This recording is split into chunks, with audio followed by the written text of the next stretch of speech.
विकास आघाडीतून बाहेर पडावं, काँग्रेस राष्ट्रवादीशी फारकत घ्यावी आणि नैसर्गिक जो काय आपला अलाय मित्र इतक्या वर्षाचा होता, हिंदुत्वाचे विचार घेऊन पुढे चालणारा पक्ष, त्यांच्याशी आपण पुढाकार घ्यावा आणि सरकार बनवावं आणि काँग्रेस राष्ट्रवादीपासून बाहेर पडावं, अशा प्रकारची विनंती केली होती. दुर्दैवाने या विनंतीला गेले 4, 5, 6 दिवस थांबून सुद्धा कुठच्याही प्रकारचा रिस्पॉन्स मिळाला नाही. त्याच्या उलट एकनाथ शिंदे साहेबांनी जी भूमिका मांडली होती ती शिवसेनेची संघटना वाचवणे, शिलेदार वाचवणे, ही भूमिका घेऊन ते बाहेर पडले होते. त्याला रिस्पॉन्स देण्याऐवजी सर्व माननीय आमदार, मंत्री, एखादा कार्यकर्ता किंवा एखादा मंत्री आमदार होण्यासाठी 30-30 वर्ष मतदारसंघामधून खपावं लागतं, लोकांसाठी काम करावं लागतं. त्यानंतर तो आमदार होत असतो, खासदार होत असतो. अशा माननीय लोकप्रतिनिधींची निर्भत्सना कशी केली गेली हे आपण पाहिलं आणि त्याच्यानंतर मग आमच्याही सर्वांच्या डोक्यामध्ये जे उमेदवार, जे आमदार पडले होते 2019च्या निवडणुकीत, 5-5, 10-10, 15-15 वर्ष त्यांनी त्या मतदारसंघाचं प्रतिनिधित्व केलं होतं. दुर्दैवाने 2019ला पडले होते आणि अशा सर्व लोकांनी एकमेकांशी चर्चा करून असंही आम्ही ठरवलं की उद्या जर महाविकास आघाडी एकत्र असेल तर सिटिंग सीट म्हणून जसे हे 51 आमदार आहेत त्याचप्रमाणे राज्यामध्ये 2019च्या निवडणुकीमध्ये शिवसेनेला एकंदरीत मतं जी मिळाली ती 90,47,967 मतं आहेत. 90,49,000. या 90,49,000 मतामधील 56 आमचे माननीय आमदार निवडून आले आणि त्यांनी घेतलेली मतं आहेत ती जवळजवळ 46,000 आहे, 46 लाख आहेत. म्हणजे 90 लाख मायनस 46 लाख केले तो उर्वरित मतं जी होत आहेत जवळजवळ 41 लाख आणि मतदारसंघ होत आहेत 52 मतदारसंघ असे आहेत की ज्याच्यामध्ये आम्ही 2 नंबरला आहोत. आमच्यासारखे काही आमच्यासमोर लढलंय कोण? भाजप तर अलायन्समध्ये होतं. आमच्यासमोर लढलेलं कोण आहे? तर आमच्यासमोर काँग्रेस राष्ट्रवादी लढलेली आणि जिंकलेली आहेत. आणि जर हे महाविकास आघाडीचं सरकार असंच पुढे चालवायचं किंवा असंच एकत्रित राहायचं जर ठरलं तर या 52 विधानसभा मतदारसंघातील मतदार हा 42-44 लाख, शिवसेनेचा मग 40-45% हा मतदार जो आहे याला वाऱ्यावर सोडल्यासारखं होईल. आमदार 52 आहेत ते सोडा, जे आमच्यासारखी मंडळी त्यांना वाऱ्यावर सोडल्यासारखं होईल. मतदारसंघ ज्यांनी 20-25 वर्ष शिवसेनेला साथ दिली आहे अशा साथ दिलेल्या मतदारसंघातील काँग्रेस राष्ट्रवादीबरोबर संघर्ष करणारे आणि संघर्षातून निर्माण झालेलं स्वराज्य उभं करणारे जे लोक आहेत, जनता आहे, त्यांना देखील कुठेतरी अडचणीचं ठरणार असं चित्र होतं. आणि म्हणून आम्ही सर्वांनी ठरवलं. अर्थात काही लोक समोर येतात, काही लोक समोर येत नाहीत, परंतु बऱ्याच लोकांशी माझी चर्चा झाली. आढावांसारखा माणूस जो 3 वेळा लोकसभेचं प्रतिनिधित्व शिवसेनेचं केलं, लोकमतातला प्रचंड लोकमत असणारा माणूस, कोल्हेंसमोर हरले असतील, पण लक्षात घ्या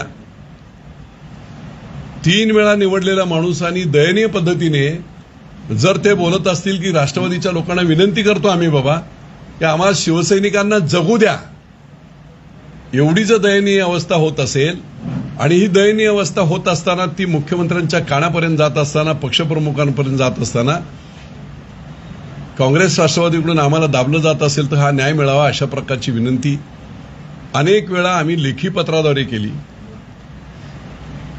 तरी पण जे काही संरक्षण पाहिजे होतं ते संरक्षण मिळालं नव्हतं. आजचा जो हा निर्णय आम्ही घेतलाय तो असा घेतलाय की आम्ही 100% बाळासाहेबांच्या विचारावर, हिंदुत्वावर चालणारे लोक आहोत. जरा सुद्धा त्याच्याबद्दल वाद नाही. शिवसेनेचे पक्षप्रमुख आदरणीय उद्धवसाहेब ठाकरे अतिशय सज्जन माणूस, परंतु अक्षरशः घेरलंय की काय सगळ्यांनी त्यांना. अशा परिस्थितीमध्ये आम्ही त्यांच्याबरोबर सुद्धा आदित्य ठाकरे असतील तेजस ठाकरे असतील, घरोब्याचे संबंध. पण एका बाजूला हे पर्सनल संबंध आणि सेना असताना दुसऱ्या बाजूला जनहित ज्यांनी निवडून दिलंय तेही तेवढंच महत्वाचं आहे. आणि जर ते जनहित आम्ही जर पाळलं नाही, आमचं कर्तव्य केलं नाही, तर अडचण होईल. म्हणून आम्ही उद्धव साहेबांना एक ठराव पास करून पाठवतोय. एक पत्र देखील आम्ही तुम्हाला देतोय की त्या पत्रामध्ये आमच्या व्यथा मांडलेल्या होत्या. अशा अशा पद्धतीमध्ये ह्या गोष्टी 2.5 वर्षात झाल्या. वेळोवेळी तुमच्या कानावर टाकल्या, लेखी पत्र दिले, आपल्याला भेटीची वेळ मागितली, परंतु कोणत्याही प्रकारचं सहकार्य या महाविकास आघाडीच्या माध्यमातून झालं नाही. आणि मग आम्ही तुमच्याबरोबर आहोत, पण आम्ही महाविकास आघाडीबरोबर राहणार नाही, काँग्रेस राष्ट्रवादीबरोबर राहणार नाही. शिंदे साहेबांनी जी भूमिका घेतली आहे ती अशी आहे की कोणत्याही परिस्थितीत शिवसेना टिकली पाहिजे, शिवसेनेचे शिलेदार टिकले पाहिजेत, संघटना टिकली पाहिजे, पण तुम्ही निर्णय ताबडतोब घ्या. अशा प्रकारची त्यांची जी विनंती होती, मानसिकता होती, त्या मानसिकतेत आम्ही सर्वजण आहोत. शिवसेनेबरोबरच आहोत, बाळासाहेबांचे शिवसैनिकच आहोत, उद्धव साहेबांचेही शिवसैनिक आहोत. पण जर उद्धव साहेब या बाबतीमध्ये इतक्या 51 आमदारांनी सांगितल्यानंतर, आमच्यासारख्या लोकांनी 2-2.5 वर्ष अनेक तक्रारी केल्यानंतर सुद्धा जर त्या चक्रव्यूहातून बाहेर पडू शकत नसतील तर काय नक्की होत आहे? संपूर्ण महाराष्ट्राला प्रश्नचिन्ह आहे, आम्हाला देखील प्रश्नचिन्ह. आणि म्हणून पर्याय काय आहे? लोकांच्या हितासाठी आम्हाला हे निर्णय घ्यावे लागतात. आणि म्हणून आम्ही पुन्हा आजच्या या पत्रकार परिषदेमधून 51 आमदारांनी तर अधिकृतपणे ते सांगितलेलं आहे, परंतु एक माजी मंत्री म्हणून, शिवसेनेचा एक कट्टर शिवसैनिक म्हणून, ज्या बारामती लोकसभा मतदारसंघामध्ये 5,000 मतं शिवसेनेला मिळत नव्हती, तिथे 1,00,000 मताची खडकावर शेती आणि बाग फुलवणारा मी माणूस आहे. कट्टर आम्ही शिवसैनिक आहोत. आम्ही कधीही कुठच्याही प्रकारचं कॉम्प्रोमाइज, कितीही प्रश्न झाले तरी काँग्रेस राष्ट्रवादीशी केली नव्हती कधी. आणि अशा परिस्थितीमध्ये परत एकदा त्यांनी विचार करून याच्यातून काहीतरी मार्ग काढण्याचा प्रयत्न करावा.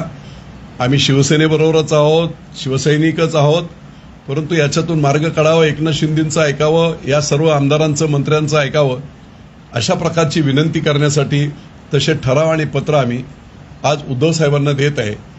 त्यांनी त्याचा जरूर विचार करावा.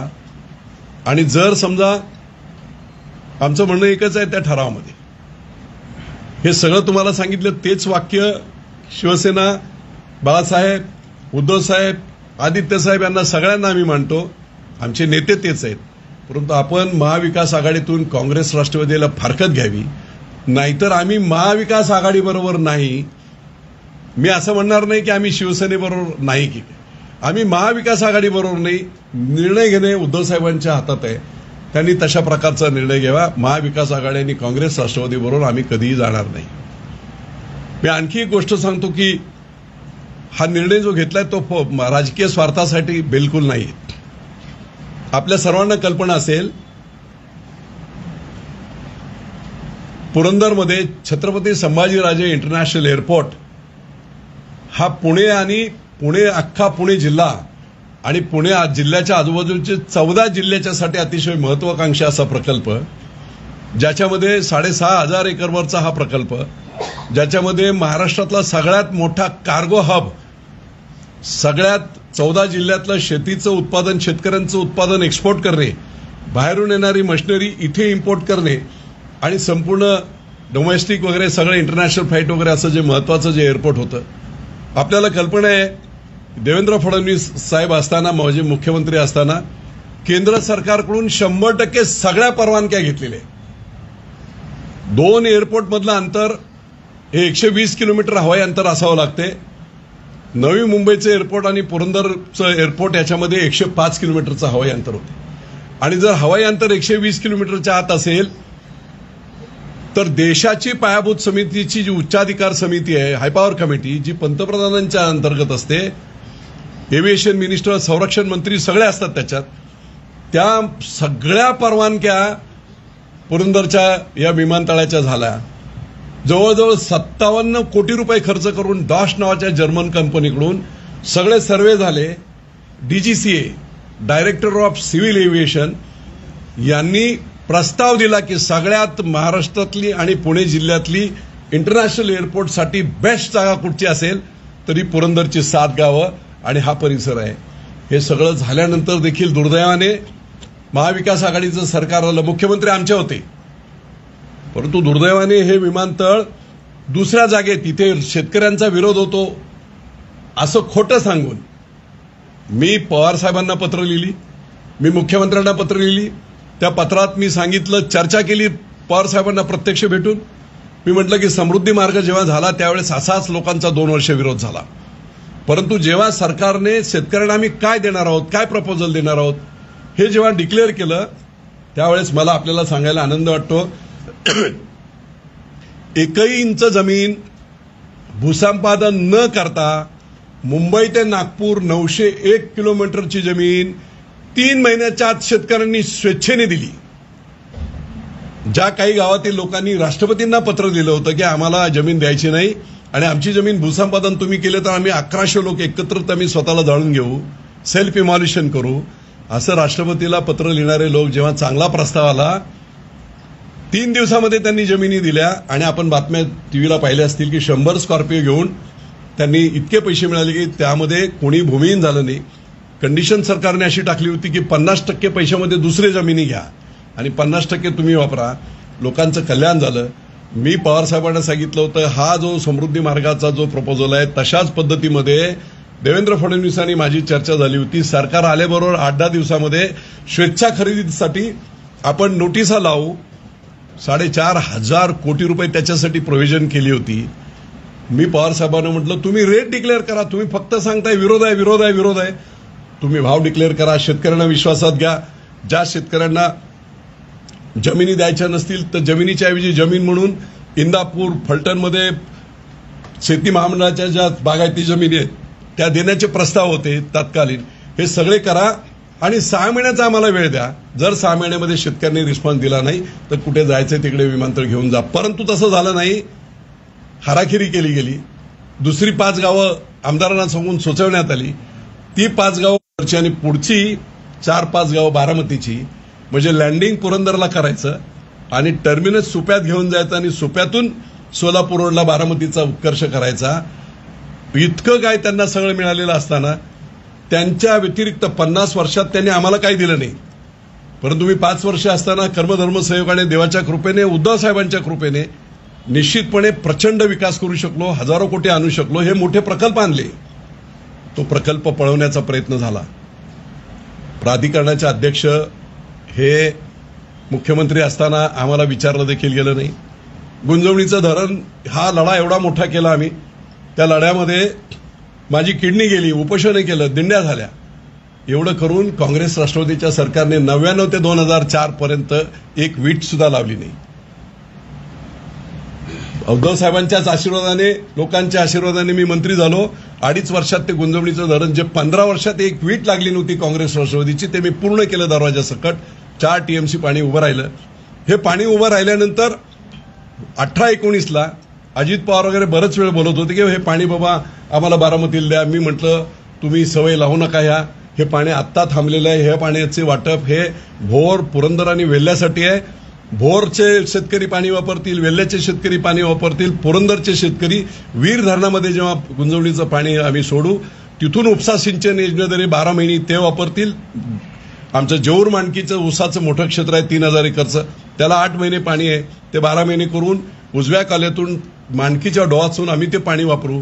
अशा प्रकारे एक थेंब पाणी मी त्यांना दिला नव्हता. चांगल्या सवयी लावा तुम्ही असं प्रामाणिकपणे विनंती करून मी सांगितलं होतं.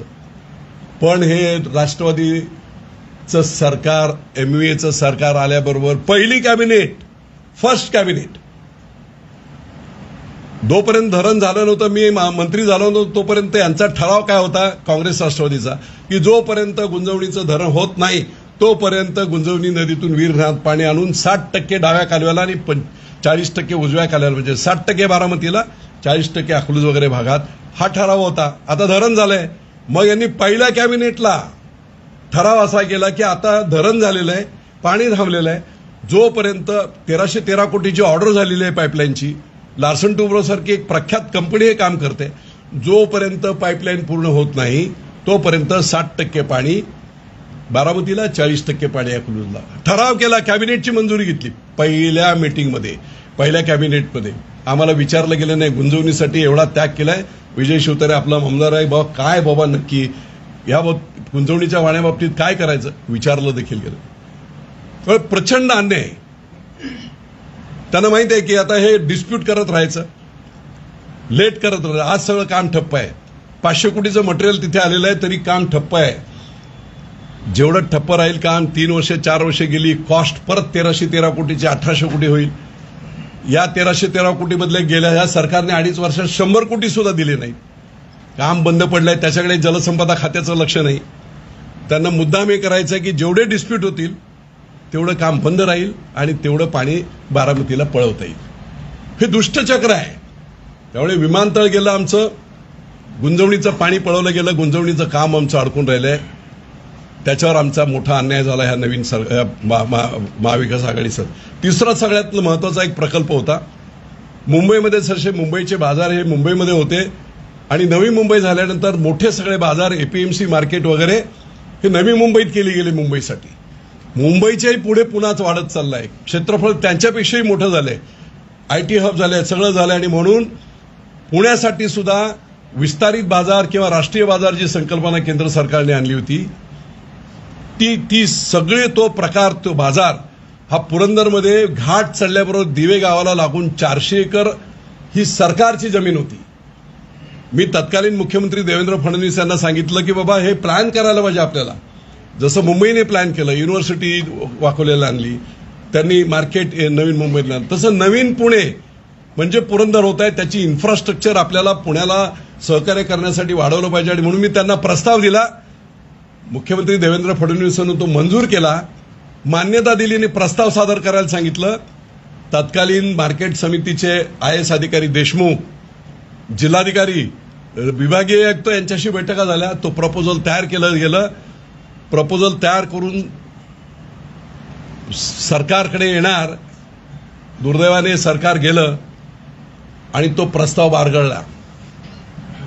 तो प्रस्ताव आजही आला आहे. पण आता नवीन प्रस्ताव काय केलाय राष्ट्रवादीने की ते पुरंदरला 400 एकर जमीन फ्रीमध्ये मिळते आहे. 5 कोटी रुपये एकरची जमीन फ्रीमध्ये मिळते आहे. पुण्यासाठी विस्तारित बाजार सगळ्या शेतकऱ्यांसाठी वर होणं गरजेचं आहे. तो तिथे करण्याऐवजी त्यांनी आता घाट साळा घातलाय की हा राष्ट्रीय बाजार आणि पुण्याचा विस्तारित बाजार हा कुठे नेता येत ते आता थेऊर सहकारी साखर कारखान्यामध्ये. काय हेतू आहे त्याच्या पाठीमागे? पुणे जिल्हा सहकारी बँकेचं कर्ज आहे थेऊर कारखान्यात ते वसूल करून घेणे. महाराष्ट्र राज्य सहकारी बँकेचं जे काय कर्ज आहे थेऊर कारखान्यावर ते वसूल करून घेणे. आणि पुढचा भ्रष्टाचाराशिवाय हे काम चालतच नाही. त्यामुळे त्या नावाखाली मार्केट समितीकडून कोट्यावधी रुपये घ्यायचे आणि ते हाणायचे. हा देखील त्यातला प्रस्ताव आहे. आमचं म्हणणं असं आहे की फुकट 400 एकर जागा मिळत असताना, एअरपोर्टच्या बाजूला जागा मिळत असताना, विस्तारित पुणे म्हणून किंवा नवीन पुणे म्हणून पुरंदरचा हा सगळा ग्रीनफील्ड एरिया असताना आपण पैसे करोड रुपये देऊन तिकडे बाजार का नेत आहे? आमची कंडिशन एकच होती की 400 एकर जागा पुरंदरच्या ह्या गायरानाची आम्ही सर्वजण मिळून आम्ही NOC देतो. कृपा करून फक्त आमचं एकच मागणं आहे, 5 कोटी रुपये एकरची जागा आहे. 60% याच्यामध्ये जे बांधणारे गाळे छोटे जे गाळे होतात मार्केट समितीमध्ये त्यातले 60% गाळे हे पुरंदर हवेलीतील आणि पुण्यातील शेतकऱ्यांच्या मुलांना नॉमिनल रेटमध्ये 1000-2000 रुपये डिपॉझिटवर ते द्यावेत. त्याच्या माध्यमातून त्यांना व्यवसायाची संधी मिळेल, शेतकऱ्यांना माल विकण्याची संधी मिळेल, पाहिजे एवढी जागा पार्किंगसाठी त्याच्यामुळे चांगल्या प्रकारचं सोयी तिथे उपलब्ध होतील. व एवढं सगळं चांगलं प्रपोजल असताना आता पालकमंत्र्यांनी थेऊर साखर कारखान्यात आमचा हा बाजार पळवायचा जो घाट घातलाय तो आमच्यावर अन्यायकारक आहे. 3 प्रकार झाले. चौथं मी तुम्हाला सांगतो, 2.5 वर्षामध्ये पुण्याच्या कचरा डेपोमुळे 23 वर्ष कचरा आपण हा फुरसुंगी आणि देवाच्या उरळीत टाकला. 80 लाख मेट्रिक टन जवळजवळ कचरा. त्याच्यावर मी विरोधी आमदार असताना भांडलो, लक्षवेधी झाल्या आणि त्यावेळेस ठरलं की बाबा पाण्याची सोर्स सगळे खराब झालेले, त्यावेळी पाणी पुरवठ्याची मोठी योजना ही देवाची उरळी आणि फुरसुंगीसाठी करायची. त्याचबरोबर कचरा डेपोचं कॅपिंग बिपिंग करायचं. तुम्हाला दुर्दैवाने सांगतो 10 वर्ष मी झगडलो, 5 वर्ष विरोधी आमदार असताना फक्त बैठकावर बैठका, एकही निर्णय झाला नव्हता. हे सरकार आलं त्याच्यानंतर कचरा डेपोचं कॅपिंग 100 कोटीचं झालं. त्याच्यानंतर 100 कोटी पहिला टाकलेला कचरा आहे तो रिसायकल करायच्या ऑर्डर NGTच्या माध्यमातून झाल्या, ते काम झालं. मंतरवाडी ते तुमचं खडी मशीनचं पुण्यातलं ट्रॅफिक कमी व्हावं म्हणून तिकडून ट्रॅफिक वळवलं होतं, पण रोड सिंगल होता, 12-12 तास ट्रॅफिक जाम व्हायचं. रिपेअर परमिशनमध्ये एखाद्या मतदारसंघाला 2-3 कोटी रुपये मिळतात.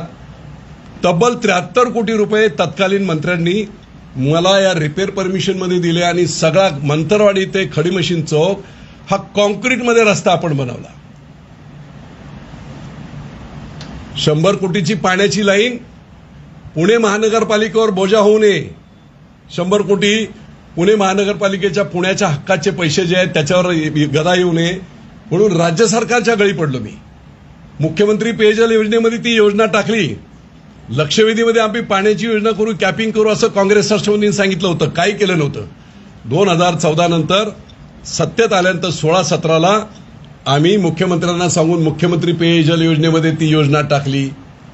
तिकडे मांजरीची योजना जी आहे ती तिकडेही पाणी लिचट जात होतं, खराब झालं होतं, तिथेही ती योजना. अशा 2 योजना, ही 100 कोटीची आणि तिकडची मला वाटते 60-70 कोटीची, या 2 योजनांना मंजुरी झाली. लोणीकर साहेब पाणी पुरवठा मंत्री आणि मी त्याचं उद्घाटन केलं.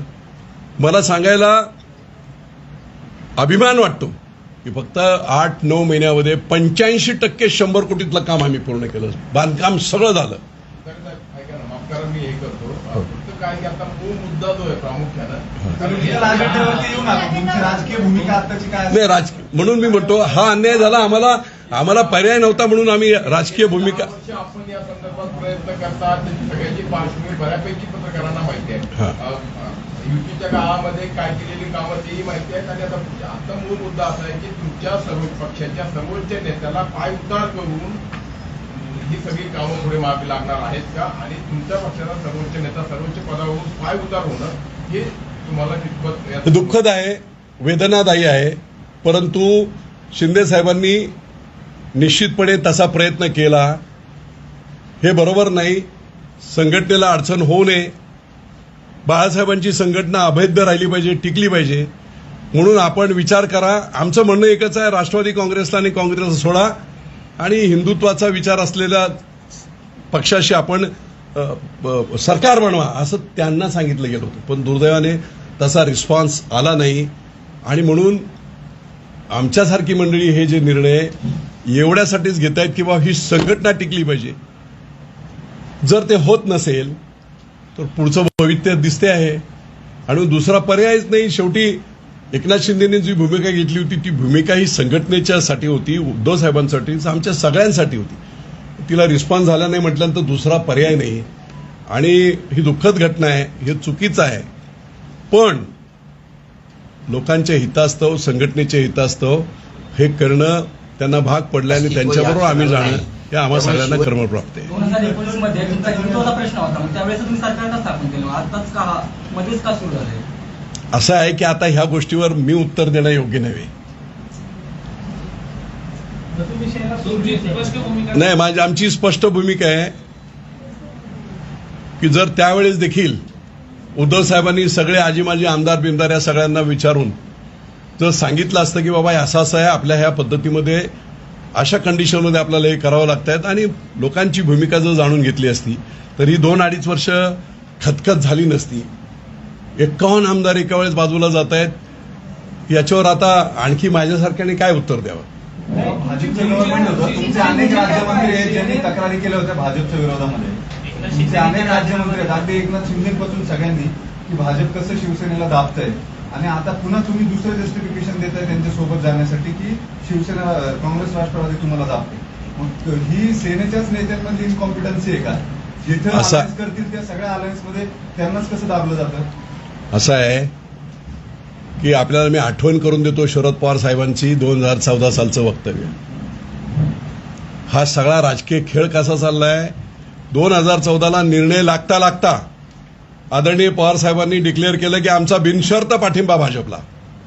आणि काय केलं त्यांनी? शिवसेनेची बार्गेनिंग पॉवर संपवली. लक्षात घ्या, शिवसेनेचा खरा शत्रू कोण आहे तो.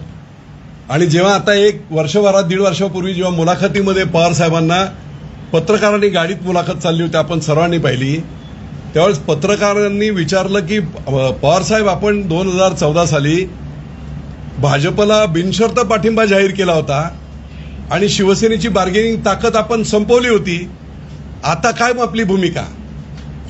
पवार साहेबांनी सांगितलं होतं की त्यावेळेस ती माझी एक राजकीय खेळी होती. शिवसेनेला आणि भाजपला एकत्रित नांदू द्यायचं नाही, त्यांचा संसार मोडायची माझी राजकीय खेळी होती. आता ह्याच्या पलीकडे राष्ट्रवादी आणि काँग्रेस काय करत होती याचं वेगळं उत्तर द्यायची नाही. त्यांच्याच उत्तरातून, मुलाखतीमधून, आपण सर्वांच्या मुलाखतीमधून आलेलं जे उत्तर होतं ते होतं. आणि त्याच्यामुळे हा एक चसका होता, हा फास होता, असं निश्चितपणे आमच्यासारख्या सगळ्यांचं म्हणणं होतं. आणि म्हणून त्याच्यावर सगळी विस्तृत चर्चा हे का होत आहे या संदर्भामध्ये एकनाथभाई शिंदे यांनी वारंवार आपल्याला दिलेल्या सगळ्या मुलाखतीमधून त्याची कारणं काय काय काय हे सगळं त्यांनी सांगितले. त्यामुळे मी वेगळं सांगायची गरज नाही असं माझं स्वतःचं मत आहे. परंतु हे सगळं ऑलरेडी आता सगळ्या प्रेसमधून, सगळ्या मीडियामधून ज्याच्या पाठीमागच्या कारणमीमांसा ह्या सगळ्या त्या 51 आमदारांनी वेगवेगळ्या पद्धतीने मांडलेल्या आहेत. आणि म्हणून त्याच्यावर आता मी पक्षप्रमुखावर मी बोलणार नाही. मी आजही सांगतो, अतिशय सज्जन, तुमच्यासोबत किती कार्यकर्ते आहेत आता? तुमच्यासोबतचा किती जणांचा गट हा एकनाथ शिंदेसोबत जातो? एक लक्षात घ्या, पुरंदर हवेली विधानसभा मतदारसंघामध्ये काल मी हवेलीतल्या सगळ्या कार्यकर्त्यांची बैठक खंडाळ्यामध्ये घेतली, प्रमुख कार्यकर्ते. त्याच्यानंतर पुरंदर हवेलीमधल्या सर्व कार्यकर्त्यांची बैठक घेतली. माझ्याबरोबर संपूर्ण तालुका प्रमुख, जिल्हा परिषद सदस्य, तालुका पंचायत समिती सदस्य, युवाचे तालुका प्रमुख, बेसिकचे तालुका प्रमुख, 100% लोकप्रतिनिधीमधून निवडून आलेले आणि सर्व पदाधिकारी 100% हे माझ्या मताशी सहमत आहेत. आज आता सकाळी आम्ही जो ठराव पास केला, जवळजवळ 2000 मुलं एकत्र होती, एकत्रितपणे पुण्यात येणं आणि ते बरोबर नाही वातावरण खराब करणे, आणि म्हणून सगळे यायला त्या सगळे म्हटलं अजिबात कोणी यायचं नाही. तो ठराव पास केला, त्याची सगळी शूटिंग केलेली आहे. त्या ठरावाची कॉपी आम्ही उद्धव साहेबांना पाठवतोय. 100% लोक माझ्या मतदारसंघापुरते निश्चितपणे आत्ताच माझ्याबरोबर आहेत. पण त्याच्यावर मी हेही सांगतो, अनेक कार्यकर्त्यांनी, काही सगळेच कार्यकर्ते ओपन अप होणार नाहीत, अनेकांनी मला फोन करून सांगितलं की बापू तुमचा निर्णय योग्य आहे. मी आज पत्रकार परिषद घेत असताना काल मी शिवाजीराव आढावांना सुद्धा मी फोन केला. त्यांना देखील सांगितलं, दादा एक घुसमट आहे, कुठेतरी आपल्याला याच्यातून मार्ग काढायला पाहिजे, काय पर्याय म्हणे आमच्याकडे. मी तर उघडपणे बोलतोय म्हणे, जिथे जिथे मेळावे झाले तिथे राष्ट्रवादी काँग्रेस आणि काँग्रेसला सोडा असं उघड वक्तव्य आता 2 दिवसापूर्वी सचिन नायरेंच्या समोर जे सभा झाल्या त्याच्यामध्ये त्यांनी जाहीर ते हे केलेले. जे एकनाथ शिंदे बरोबर जातील त्यांच्यावर कारवाई संपूर्ण केली जाते, तुम्ही त्या कारवाईची वाट बघताय का? दोन्ही पैकी एक भूमिका फार स्पष्ट नाही, आमची स्पष्ट फार उशीर झाला असं वाटत नाही का सर? नाही काय, एक लक्षात घ्या. नाही एक मिनिट मी मुद्दाम सांगू इच्छितो. 22 तारखेला ज्या दिवशी आमचे सगळे आमदार बाजूला गेले, सुरत आणि सुरतहून गुवाहाटीला गेले, त्या दिवशी मी 7 वर्ष शिवसेनेचा प्रवक्ता होतो आणि त्या प्रवक्ते काळामध्ये शिवसेनेची भरभक्कम बाजू मी मांडली होती, महाराष्ट्रभरामध्ये प्रसिद्ध होतो. मी आदरणीय उद्धव साहेबांना माझ्या व्हॉट्सअपवरून एक पत्र पाठवलं, आदित्य साहेबांना पत्र पाठवलं आणि त्याचबरोबर वरुण देसाईंना पत्र पाठवलं की साहेब मी प्रवक्ता होतो, माझी काय कॅपॅसिटी आहे, एकनाथ शिंदेंशी माझं चांगलं मत आहे, माझं चांगलं रिलेशन आहे. आपले जरी मिलिंद नार्वेकर वगैरे गेले असतील तरी पण शेवटी त्यांच्यावरही त्यांचे आक्षेप त्यांनी मीडियामधून सांगितलेले आहेत. एक त्यांच्यातला ग्रस्त माजी मंत्री म्हणून मी जातो गुवाहाटीला, शिंदे साहेबांना समजावण्याचा प्रयत्न करतो, आपण सुद्धा थोडंसं पॉझिटिव्ह राहा. हा प्रयत्न 22 तारखेला अधिकृत मी केला. मी प्रवक्ता होतो, मी तो देखील प्रयत्न केला, काही रिस्पॉन्स आला नाही. आणि त्याच्यानंतर आपण सगळे पाहताय की टीव्हीमधून आणि त्या सगळ्या मीडियामधून भाषणं, आमदारांच्या विरुद्धचं बोलणं वगैरे. पण मी हा प्रयत्न केला, मी हा प्रयत्न केल्यानंतर 2-3 दिवस वाट पाहिली. आपल्या सगळ्यांना माहित होतं की मीडियामधून मला माहित होतं की गेल्या सोमवारी मी पॉझिटिव्ह आलो आणि त्यामुळे मला 4-5 दिवस मला हलता येत नव्हतं. परवा रात्री मी निगेटिव्ह जेव्हा आलो तेव्हा कालपासून सगळ्या मुवमेंट सुरू झाल्या, सगळ्या कार्यकर्त्यांशी चर्चा झाल्या, सर्वांना बोलावून चर्चा झाली. आज सकाळी शेवटची सभा झाली आणि त्याच्यानंतर आम्ही सरकार वगैरे आत्ता झालंय. पण तुम्हाला मी पत्र कधी पाठवले? काल सकाळी सर्व लोकांना पत्र पाठवली होती की अशाशी आमची भूमिका मांडायला मी उद्या 3 वाजता येणार आहे.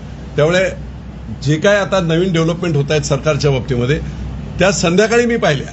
मला TV9चा फोन आला तर मी म्हटलं बा उद्या आमची पत्रकार परिषद आहेच, पण आमची भूमिका हीच आहे की उद्धव साहेबांनी काँग्रेस राष्ट्रवादीला सोडावं, ही त्यांची जी भूमिका आहे ती आमची भूमिका आहे. आणि जर ती होत नसेल तर मग नाईलाजास्तव लोकहितासाठी शिंदे गटाबरोबर जाण्यासाठी आम्हाला जावं लागेल. तुम्ही जर ऐकतच नसाल तर दुसरा मार्ग नाही. अशा पद्धतीची मुलाखत कालच TV9ला मी दिली होती. आता तुमचे नेते एकनाथ शिंदे किंवा उद्धव ठाकरे केली जाते. हा, तुमचे नेते कोण? उद्धव तुमचे नेते कोण आहेत आता? नाही, असं आहे. एकनाथ शिंदे. एक लक्षात घ्या, ते आता सगळं आजच्या घडीला असं आहे की जे मत त्या 51 आमदारांचं आहे तसंच मत माझं आहे, तसंच मत माझ्या मतदारसंघाचं आहे. आणि म्हणून त्यांच्याबरोबर आम्ही आता त्याच्यामध्ये जे 51 लोकांवर कार्यवाही करतील, संघटना करेल, काय करेल, त्यातला आम्ही 52 असू, हरकत नाही.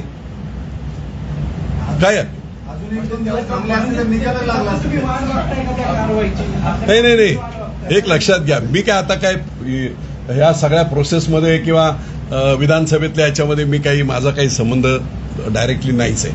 मी माझी मतदारसंघापुरती आणि पुणे जिल्ह्यातले अनेक फोन मला आले. महाराष्ट्रातले सगळे जवळजवळ पडलेले आमदार आहेत, त्या सगळ्यांशी चर्चा झाली. बापू आपल्याला काहीतरी करायला हवं. आढराव पाटील तुमच्यासोबत येणार का? त्या संदर्भामध्ये तुमचं काही बोलणं झालंय का? आढावरावांशी काल दुपारी मी बोललो. उद्या मी पत्रकार परिषद घेतोय दादा, आपण सुद्धा यावं अशी माझी इच्छा आहे. म्हणजे मी संध्याकाळपर्यंत सांगतो. पण त्यांनी मला स्पष्ट सांगितलं की सचिन ऐरांच्या पुणे संपर्क प्रमुखांच्या नेतृत्वाखाली सोलापूर रोडला संपूर्ण शिरूर लोकसभा मतदारसंघाची सभा झाली आणि त्या सभेमध्ये उघडपणे जे मी आता बोलतोय तसंच शरद सोनावणे असतील जिल्हा प्रमुख आणि आढाराव असतील, त्यांनी सांगितलं की साहेब हे काँग्रेस राष्ट्रवादीला सोडा, आपलं याच्यात भलं नाही, आमचं पूर्ण वाटोळं होणार आहे. मुख्य जे कारण दिलं गेले आमदाराकडनं की निधी दिला जात नाही सेनेच्या आमदारांना, तुमचे संपर्क परवा पुण्यात म्हणाले की जर तुम्हाला निधी दिला जात नव्हता तर मग मी कसले उद्घाटन केलेत आणि तुम्ही 2 वर्ष फ्लेक्स कसले लावलेत जर तुम्हाला निधीच मिळाला तर, असं विधान तुमचा संपर्क असं आहे की माझ्या मतदारसंघामध्ये आता निधी फक्त एकनाथ शिंदे साहेबांच्या माध्यमातून आम्हाला 2-4 कोटी रुपये मिळाले. गुंजवणीच्या पाण्यासाठी 100 नव्हे 300 कोटी द्या, जेणेकरून वर्षभरात तेवढं काम पूर्ण होऊ शकते. मागणी केली, हरताळ. विमानतळासाठी मागण्या केल्या, काही त्याचा विचार केला का नाही. ईडीची भीती का? ईडीची भीती आम्हाला काय? ईडी आम्हाला कोणाला? आमदार गेलेले आहेत त्यांच्यावरती वेगवेगळ्या कारवाया सुरू आहेत असा आरोप संजय राऊतांनी केलेला आहे, म्हणून ते तिकडे गेलेलं आहे. हिंदुत्वाची जी भूमिका मांडते ती फक्त एक कारण आहे असं त्यांचं म्हणणं आहे. संजय राऊतांच्या भूमिकेवर तुम्ही सहमत आहात का? की गेल्या महिन्याची सभा झाली होती त्याच्यामध्ये तुम्ही स्वतः त्यांचं कौतुक आणि तुमचा सगळ्यांचा मुख्यमंत्र्यांच्या हिंदुत्वावर आक्षेप आहे का? एक लक्षात घ्या, तेवढा मोठा नेता ने किंवा त्यांचं हिंदू, मला एवढं कळतं की राष्ट्रवादी आणि काँग्रेसबरोबर राहून हिंदुत्वाचा विचार होऊ शकत नाही. मी आपल्याला बाळासाहेब ठाकरेंचं एक विधान जे सगळी फिरताय व्हॉट्सअपवर ते सांगू इच्छितो. वेळ आली मला अडचणीची तर मी शिवसेनेचं दुकान बंद करेल, पण मी काँग्रेसबरोबर जाणार नाही, हे बाळासाहेबांचं वक्तव्य आहे. बाळासाहेबांचं वक्तव्य आहे. मग 2.5 वर्ष शिवसैनिकांना हे वाक्य आठवलं नव्हतं. नाही, 2.5 वर्ष घुसमट होती ना, काय करणार तुम्ही? मुख्यमंत्री आमचे आहेत. मी सांगतो ना, तोंड दाबून बुक्क्यांचा मार ज्याला म्हणतात ना, आम्ही जर काय बोललो तर मुख्यमंत्री आमचेच आहेत ना, त्यांच्या विरुद्ध आम्ही कसं बोलणार? आम्ही आपली अब्रू झाकत होतो अक्षरशः. काही जरी झालं बा इकडे काय झालं, हो मुख्यमंत्र्यांचं अभिनंदन वगैरे, शेवटी आमचे मुख्यमंत्री होते. त्यामुळे या आज मुख्यमंत्री पण तुमचे तिथे एकटे पडले असं वाटत नाही का तुम्हाला? पूर्ण एक गट वेगळा नाही, पण जर आता समजा एवढी संधी सगळ्या आमदारांनी मंत्र्यांनी देऊन 5-5 दिवस सांगून बाबा याच्यातून मार्ग काढा, जर होत नसतील तर त्याला जबाबदार कोणी? सगळं अख्खा महाराष्ट्र जाणतोय. त्यामुळे त्याच्यात मी वक्तव्य काय करू? 122 आमदार त्यांचे मागले आहेत ना. हा, 122 आमदार त्यांचे बरोबर आहे. 122 हा. ते आता तो आता ते सगळं टेक्निकल भाग आहे, सुप्रीम कोर्ट आहे, अधिवेशन आहे, अविश्वास ठराव, विश्वास ठराव, सगळ्या प्रक्रिया आहेत कायदेशीर. त्याच्यावर इथे काय आपण बोलतो? सर्वांचा आक्षेप हा संजय राऊतांवर आहे. मागच्या काही दिवसात आपण पाहिलं असेल संजय राऊतांनी त्यांच्यासाठी खूप वेगवेगळे शब्द वापरले, प्रेत असतील, अजून बरंच काय म्हटलं. याच्याबद्दल तुम्हाला काय वाटतं? ते अनेक वर्षापासून शिवसेनेत आहेत, त्यांना गेल्यानंतर लगेच अशा भाषेत हिनवणं योग्य आहे का? तुम्हाला काय वाटतं संजय राऊतांच्या भाषेने? आणि तुम्ही पण प्रमुख होता. लक्षात घ्या, अख्ख्या महाराष्ट्रातल्या शिवसैनिकांना कोणी जाऊन विचारलं ना, कुणालाही विचारा, तर ही आज जी वेळ आली आहे ना, या सगळ्या वेळ येण्यासाठी संपूर्ण जबाबदार हे संजय राऊत आहेत. अख्खा महाराष्ट्र आणि शिवसेना बोलते. तिथे दावणीला बांधायचं सुद्धा शिवसेनेला काम जे केलंय ना, ते सुद्धा या संजय राऊतांनी केलं आहे. म्हणून सगळ्यात मोठं 56 वर्षाची शिवसेना, स्वाभिमानी शिवसेना बारामतीच्या वळचणीला नेऊन उभं करण्याचं काम संजय राऊतांनी केलं आहे. आम्ही त्याचा निषेध करतो. अख्ख्या महाराष्ट्रातून सगळे शिवसैनिक नाराज आहेत. कोणालाही विचारावं आपण. सर, पण तुम्ही गेल्या महाराष्ट्रामध्ये जी हडपसरमध्ये सभा झाली तिथं तुम्ही स्वतः त्यांचं कौतुक केलेलं मी त्यांचं कौतुक नव्हतं केलं. मी असं बोललो होतो की कोविड काळामध्ये मुख्यमंत्र्यांनी खूप चांगलं काम केलंय. जसं माझ्या मतदारसंघात काय ॲडव्हर्स कामं झाली, मला मदत नाही झाली, ठीक आहे, पण राज्याचा शिवसेनेचा प्रमुख, पक्षप्रमुख आणि राज्याचे मुख्यमंत्री यांनी 2.5 वर्षाच्या कोविड काळामध्ये प्रचंड मोठं काम केलं. आणि त्यात भाषणात मी असं म्हटलं होतं, हे मी नाही बोलत, हे सुप्रीम कोर्ट बोलताय, हे युनो बोलताय, हे सगळ्या यंत्रणा बोलतायत की अतिशय चांगलं काम संवेदनशील पद्धतीने त्यांनी केलं. आणि महाराष्ट्र आणि मुंबईसारखी डेन्स पॉप्युलेशन असणाऱ्या ठिकाणी प्रचंड मोठ्या प्रमाणात कोरोना वाढला असता तो कंट्रोल केलं, चांगलं काम केलं. त्यामुळे मुख्यमंत्र्यांचं मी कौतुक करतो असं तिथे त्यावेळेस बोलतो.